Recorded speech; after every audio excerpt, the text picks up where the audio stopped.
The snow had fallen silently through the night, blanketing the Montana wilderness in a suffocating stillness. Even the pines, tall and ancient, stood heavy with white, their branches bowed in reverence to the quiet. In that thick stillness, sound seemed like a betrayal, every breath too loud, every movement an intrusion. It was here, in the middle of nowhere, that Caleb Walker found the trail. He had come alone, as he often did since the accident. Caleb wasn't a man who feared solitude. He had once been a rancher, a husband, a father. But those titles seemed like words borrowed from a different life, a different man. These days he found comfort in silence, and purpose only in the rhythm of snowshoes crunching beneath him.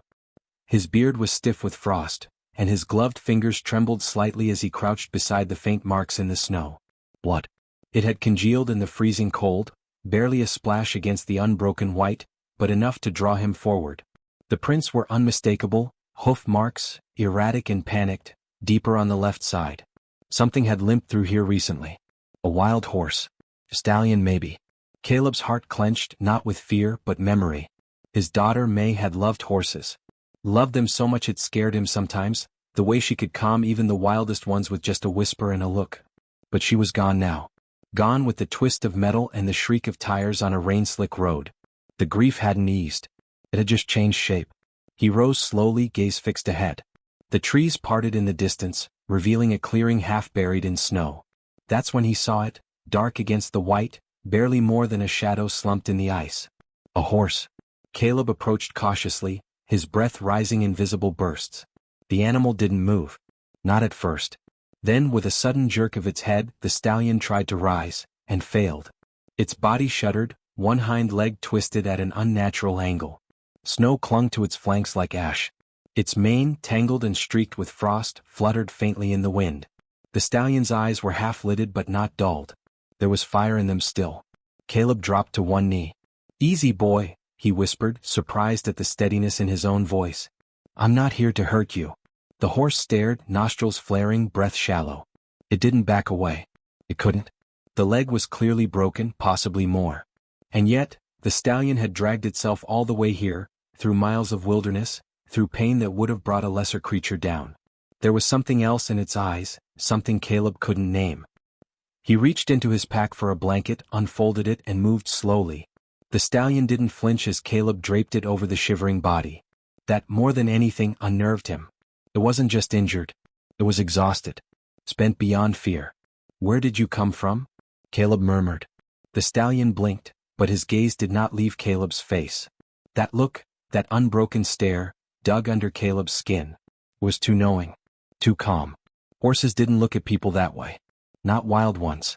The cold bit deeper as the wind picked up. Caleb knew he couldn't leave the animal here. It would die by morning. He considered the options. His cabin was 3 miles back, too far to drag the horse without worsening its injury. But he had ropes. A sled. He could try. As he stood, he scanned the clearing. Something felt off. There were no other tracks. Just the stallion's winding, desperate trail. But wild horses rarely traveled alone. They were creatures of herds, of kinship and instinct. And then he saw it, half buried beneath the snow, maybe 15 feet away. The shape. Small. Still. Caleb's breath hitched. He ran. It was a foal. Motionless, its legs curled under its chest, a delicate snip of white across its nose. Barely old enough to stand on its own. His body was cold to the touch but not rigid. Caleb pressed a hand to its chest, weak but present. A heartbeat. "You didn't come here for yourself," he whispered, glancing back at the stallion. "You came here for him." The stallion didn't move. But in its eyes something shifted, like a quiet recognition. Caleb worked fast after that. He built a small shelter from branches and tarps in the lee of the trees, shielding the wind. He moved the foal first, carefully cradling its small frame, then returned for the stallion. It took nearly an hour to inch the injured horse across the snow on a makeshift tarp. The whole time the stallion never protested, never fought. He just watched. When they were both beneath the cover, Caleb started a small fire. The heat wouldn't last long in the open cold, but it was better than nothing. He sat back, breathless, heart thudding. There was a story here, he could feel it. Not just an accident. Not just a lost animal. No stallion would separate from his herd like this. Not unless driven by something stronger than instinct. Not unless he had something to protect. The foal whimpered faintly in its sleep. Caleb leaned in, pressing his hand gently over its small ribs. It was still alive. Still fighting. Just like May had fought. He bit his lip hard. He hadn't let himself think about her like this in months. Not out here. This was supposed to be the place where the pain could echo without drowning him. But now, here, with this broken stallion and the fragile life beside him, it felt like something old and terrible was waking up inside him. He took a deep breath, wiping his face with his sleeve. "You did good," he whispered to the stallion, not expecting a response. But the horse lifted its head slowly and looked at him. Not like an animal. Like a guardian. Caleb blinked. For a moment, the wind died, the fire crackled, and the world narrowed to the space between him and that unblinking gaze. He didn't believe in magic. He didn't believe in signs. But this felt different. "Who are you?" he said softly. No answer, of course. Just that same calm, steady stare. The stallion closed its eyes at last, its breath slowing. Caleb sat in the snow beside them both, the fire casting long shadows across the white. Night was falling fast and the cold would only deepen. But he didn't move. Not yet. He had found something in this clearing. And something had found him. Tomorrow he would try to get them both to the cabin. Tomorrow he'd face the practical questions, the impossible logistics. But tonight, he simply watched over them, his own grief echoing back to him in the silence of snow. And in that quiet, for the first time in a long while, Caleb wasn't entirely alone. The stallion had come through the storm, broken and battered, not to save himself, but to shield what was left of something precious. Something small. Something that mattered. That kind of love didn't come from nowhere. And neither did the stallion. Morning came reluctantly. The sun, dulled by a gray ceiling of clouds, offered little warmth as it crawled over the horizon. Snowflakes still floated in the air like drifting ash, thin and slow as if reluctant to fall. Caleb blinked awake to the faint stirring of movement beneath the shelter. The fire had long since burned down to coals, and the cold was a biting thing, gnawing at his fingertips and the bridge of his nose. But the foal was alive. Caleb leaned forward, carefully brushing a layer of snow off the blanket that had slipped from its small frame. Its eyes fluttered open. They were pale amber, wide with confusion but alert. The foal lifted its head just slightly, and gave a soft whinny so quiet it could have been mistaken for wind. Beside it the stallion stirred. His breath was raspy, and the tension in his limbs betrayed the pain he was trying to hide. The swelling in his leg had worsened overnight, and Caleb knew time was turning against them. But there was also something else in the horse's demeanor, a quiet resolve that hadn't faded with the cold. "I don't know how you're still alive," Caleb murmured, reaching for a thermos of lukewarm broth he'd tucked into his pack the night before. "But I'm starting to think you're more than just a wild horse." The stallion didn't respond, but his gaze tracked Caleb's every move. Getting them out of the clearing was going to be hell. Caleb stood, brushing snow from his coat, and scanned the trail they'd come from. Too narrow, too broken. Even with a sled, hauling a full-grown, injured stallion 3 miles uphill was close to impossible. Not alone. Not in this cold. But he had to try. He returned to his pack, rummaging for rope and checking the condition of the tarp sled he'd pieced together yesterday. It had held, but barely. He reinforced the edges with spare canvas, lashing the corners tight and double-knotting everything. He needed it strong enough to drag 2 souls who couldn't save themselves. The foal stood suddenly, unsteady, legs trembling but upright. "Easy," Caleb said, stepping closer. "You're not ready." But the foal took a step. Then another. Then collapsed in a heap with a soft thud. Was trying. Despite the weakness, despite the cold, despite the world it didn't understand, it was trying. Caleb knelt beside it, helping it back onto its side, rubbing warmth into its slender neck. "You're your father's child?" he whispered. And still he wasn't sure why he said it that way. The thought echoed in him like a riddle. Who were they? The stallion's ears twitched at the sound, but he remained where he was, regal in his refusal to collapse despite the agony etched into his form. Caleb had seen broken horses before. Even the wild ones had a way of surrendering when they realized they were beaten. This one hadn't surrendered. He had endured. There was a story here, and Caleb's instincts, honed through years of ranching, surviving and losing, told him that whatever this stallion carried beneath his skin wasn't just bone and muscle. It was memory. It was purpose. He had never seen markings like these before either. Last night in the dark they'd looked like ordinary patches, mud, maybe snow. But now, in the gray morning light, they appeared more like scars, shaped almost symmetrically across the stallion's chest and shoulders. Not accidental. Not natural. As though something had once pressed into his hide, not to harm him but to mark him. Caleb stood again, unease curling in his stomach. He didn't believe in legends, but this horse, he didn't feel wild. He felt set. Pushing the thought aside, he moved to lift the foal onto the sled. It took effort, but the little one barely resisted, already losing strength again. Then came the hard part, coaxing the stallion to stand. It was a battle of silence. No yelling. No force. Just Caleb, breathing slowly, standing near, waiting for the stallion to decide. And after what felt like an eternity, the stallion did. He pushed himself up, trembling with the effort, and limped forward. His eyes met Caleb's. That fire still burned. Dimmer. But alive. With painstaking slowness, Caleb got the stallion onto the sled next to the foal. The sled creaked under the weight, but it held. Now came the climb. The journey back to the cabin was a blur of pain and willpower. Caleb pulled until his arms burned. He slipped, fell, cursed the terrain and his own limitations, but never once let go of the ropes. Every time he looked back and saw those eyes, both pairs, wide and trusting, he found just enough strength to take another step. By the time the cabin came into view, the world had begun to fade. His legs felt like smoke. His lungs like fire. But he got them there. He got them inside. He spread hay and blankets near the hearth. Lit a fire. Brought water. The stallion collapsed beside the foal, the way a guardian collapses beside something sacred. Caleb tended to them without a word. His body was moving on instinct now, his mind adrift in questions he couldn't yet ask.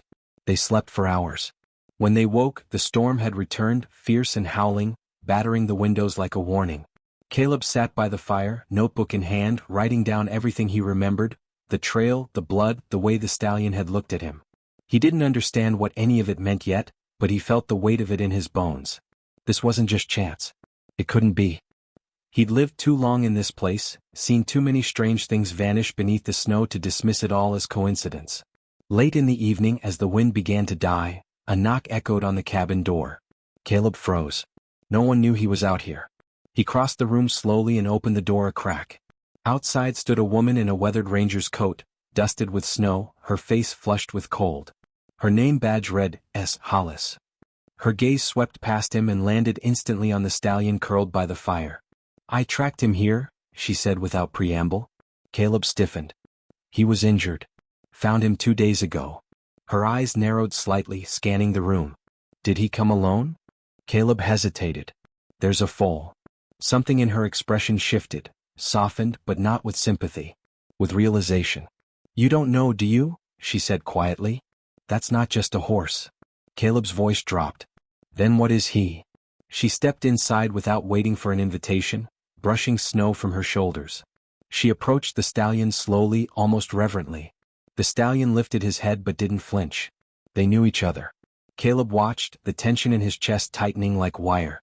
"His name is Ashfire," the ranger whispered. "He's been missing for over a year. But not just missing. Vanished. We thought he was dead. But some of us hoped." "Why?" Caleb asked. "What makes him so?" "Because he saved lives," she said, turning to him. "During a fire last spring. A wildfire that tore through over 4,000 acres. Ashfire led an entire herd, 30 head, through a corridor no one thought existed. They made it through. Every one of them. But he disappeared after. Vanished into the smoke." Caleb stared, stunned. "You think I'm making it up," she added, almost amused. "But the truth is that stallion shouldn't even be here. He's more than a leader. More than a survivor. He's a protector. Some people think he's cursed. Others think he's blessed." Caleb looked over at the foal. Still sleeping. Still alive. "I don't care what he is," Caleb said. "He came for that foal. He walked through hell to keep it alive. And he found you," she replied. "Which means maybe this isn't just about him anymore." Outside, the storm began to ease. Inside, something deeper had just begun to stir. The snow had stopped, but the quiet it left behind was unnatural. Caleb stood at the window, staring at the forest, and felt a tightening in his gut. It wasn't the cold or the fatigue, he'd known those like old friends. This was something else. A weight behind the silence, as though the world were holding its breath. Behind him, the foal shifted, weak but growing stronger with every hour. The stallion, Ashfire, as Hollis had called him, remained vigilant, always between the foal and the door, as if anticipating something Caleb still couldn't see. "Someone's looking for them," Hollis said, breaking the stillness. She had made herself a place at the table, spreading out maps, notes and photographs. Her presence was steady, almost too calm, like someone accustomed to danger but unwilling to speak its name unless pressed. Not just me. Not just rangers. There are others. Caleb turned from the window. Poachers? She didn't answer right away. Instead, she placed a photograph on the table, blurry, taken from a distance but unmistakable. Ashfire, leading a herd across a scorched ridge, his mane a black flame against the smoke. Caleb moved closer. That photo was taken 4 days after the fire. By then he'd already vanished, Hollis said. And this one, she slid a second picture forward. A man, heavy coat, binoculars slung around his neck, crouching behind a rock outcrop. His face wasn't visible. This man was seen tracking them weeks ago. He's not with any rescue group or agency. We suspect he's freelance, maybe even worse. Worse? Contracted. Her tone shifted, a dark undercurrent rising. There are people who think Ashfire is more than rare. They think he's valuable. Symbolic. Something to possess. To break. You know the type. Caleb did. The type who saw wildness not as something sacred, but as something to cage. He'd known men who hunted not for meat or balance but for dominance. They didn't want to understand the land. They wanted to own it. What do they want with a half-dead stallion and a foal that can barely stand? He asked. They don't want the foal, she replied. They want what the foal represents. If Ashfire passed on something, bloodline, instinct, whatever it is, they'll want to control it. And if they can't, they'll make sure no one else can. Caleb looked at Ashfire. The stallion's ears had twitched at the words as if he understood. We have to move them, Hollis said. I know a ranger station 2 valleys over. It's remote, guarded, safe. But we have to leave by nightfall. And if we're followed? She met his eyes. Then we lead them somewhere they won't return from. The decision wasn't hard. Caleb had known from the moment he'd found them bleeding in the snow that he'd go as far as he had to. But the path ahead wasn't just hard, it was hunted. He spent the next hours preparing in silence, reinforcing the sled, packing food, bandages, supplies. He rigged a false trail with old boot prints and ashes from the hearth, scattering horsehair and scrap leather to suggest movement in the opposite direction. Hollis set up lookouts in the tree line, leaving subtle markers only she could read. They left just before dusk. The forest swallowed them quickly, branches overhead sagging with snow, muffling every sound. Caleb pulled the sled, sweat freezing against his neck, while Hollis walked ahead watching for signs, hoof prints, broken brush, anything unnatural. Ashfire lay quietly beside the foal, not moving much, but his eyes never closed. He watched the woods like something that had stared down death before and wasn't impressed. 4 hours they moved without interruption. But as darkness settled deeper and the sky turned a bruised purple, Hollis raised a fist. Stop. She crouched low, studying a patch of snow just off the trail. Caleb followed her gaze. At first he saw nothing. Then he noticed it, boot prints. Fresh. Not his. Not hers. And leading in the direction they were headed. He's ahead of us, she whispered. Are we sure it's just one? No. That single word cut deeper than a gunshot. They retreated into the trees, ditching the trail. Caleb's arms ached from hauling the sled, and the foal had begun to stir, restless. Hollis adjusted their path, taking them north, toward the edge of a frozen creek. They didn't speak again for an hour. The woods grew denser, the snow deeper. Twice they stopped to rest, but never for more than a minute. Time was no longer a luxury, it was a fuse. Then a sound shattered the hush. A sharp crack. Distant. A rifle. The stallion lurched up, nostrils flaring. The foal bleated. Hollis dropped to a knee, scanning the ridge. Another shot, closer this time. They're driving us, she said. Not trying to hit. Just push us where they want us. Caleb's jaw clenched. They think they're hunting animals. They are, Hollis said grimly. But they're not the only predators in these woods. Suddenly Ashfire moved. Not fast but with purpose. He stepped off the sled, favoring his leg but walking without help. Caleb reached out instinctively but the stallion brushed past him. He stood beside Hollis and stared at the tree line. What is he? Caleb began. Hollis interrupted. He knows the terrain. He wants us to follow. Are we really following a wounded horse into the dark? Would you rather follow the men behind us? That ended the argument. They turned north again, Ashfire leading now, slow but deliberate. The path he took wound through ravines, past down trees, beneath natural arches of ice. Caleb realized quickly that no ordinary person would have found this route. It wasn't marked, wasn't obvious. It was instinctual. Hidden. Somewhere deep into the third hour of travel, they reached a cavern, half formed by a rockslide, half by ancient ice. It was narrow but deep, hidden from all angles except one. "We hold here," Hollis said. They tucked the sled into the shadows. Hollis moved higher up the slope with her rifle.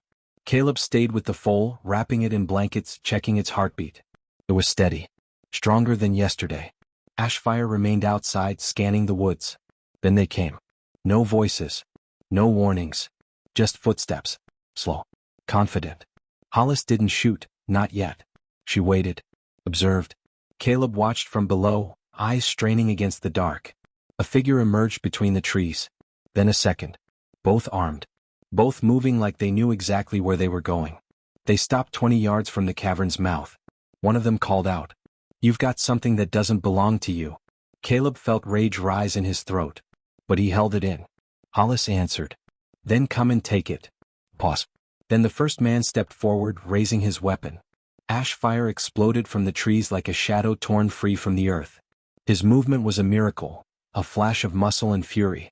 Caleb barely registered it before the stallion crashed into the man's side, sending him sprawling. The second man raised his rifle, too slow. A shot rang out. Hollis. The man dropped. The forest fell still again. Ashfire stood panting, steam rising from his hide, blood on his flank, not his own. He limped back toward the cavern, slower now but unbowed. Caleb ran to him, hands shaking. "You crazy?" He stopped. Put his forehead gently against the stallion's. "Thank you." Hollis joined them minutes later. Her expression was unreadable. But she placed a hand on Ashfire's mane and didn't move it. "They'll come back," she said quietly. "Not tonight. But they will." "Then we don't wait," Caleb said. No one argued. The foal let out a small, curious sound. And the three of them, man, ranger, stallion, turned toward the mountains into the dark. The snow was melting. Not fast, just enough to shift the silence. Water trickled from branches, droplets tapping against bark like a clock ticking down. In the high ridges above the timberline, the wind had dropped, but the air held a strange stillness, heavy with something unspoken. Caleb felt it deep in his bones as he scanned the pass ahead. The sled reins still wrapped around his hands, cracked and red from cold. Behind him, the foals stirred in the sled, now alert enough to protest the movement. Ashfire walked beside it, limping yes but moving with a fire in his eyes that hadn't dimmed since the ambush. Hollis had taken point, rifle slung across her back, and her eyes scanning every rock and tree as though she expected the mountain itself to reach out and strike them down. They were nearly at the station. Less than a day away. But the path they now walked, steep, narrow, weaving through ravines and cliffs, wasn't on any ranger map. Ashfire had led them here. Not in the way a man would lead with words or maps, but with pauses, stares and turns that felt deliberate. Instinctual. Hollis had noticed it too. "Whatever's up ahead," she murmured, crouching near a boulder as they paused to rest. "He's been here before." Caleb looked at the stallion, now staring at a jagged outcrop ahead, his ears twitching. "You trust him?" Caleb asked. "I don't think I have a choice," she replied. "But yes. More than I trust most people." Caleb couldn't argue. The wild horse had dragged himself from the brink of death, fought off poachers, led them through terrain no map dared chart, and he hadn't done it for himself. He'd done it for the foal. For whatever legacy he carried in those scarred bones. They moved on. At dusk, the cliffs gave way to a basin carved into the side of the mountain. A great bowl of stone and ice shielded on three sides by jagged rock. In the center, half covered in snow and moss, sat a shape that made Caleb stop cold. A structure. Wood and stone, old and half collapsed, but unmistakably a man-made shelter. Not the ranger station, that was still a ridge away. This was something else. Hollis moved ahead slowly, hand on her rifle. "Wasn't on the map," she said, frowning. "Too intact for a trapper's hut. Too remote for a mining claim." Ashfire let out a low sound, not a whinny, not quite a snort either. Caleb looked to him and saw something rare in the stallion's eyes. Recognition. They approached carefully. The door had long since fallen in, and the interior was damp and dark. Caleb lit a small lantern and stepped inside. Thus, rot. A broken chair, a stone hearth choked with dead ash, and on one side, an iron brander rusted into the floorboards. Nearby, half covered in a moldy canvas, lay a trunk. Caleb opened it. Inside were papers, crumbling but legible. Journals. Sketches. Notes. He picked one up, squinted at the faded writing. Hollis stepped beside him. "What is it?" He handed her a page. She read in silence, her eyes narrowing with every word.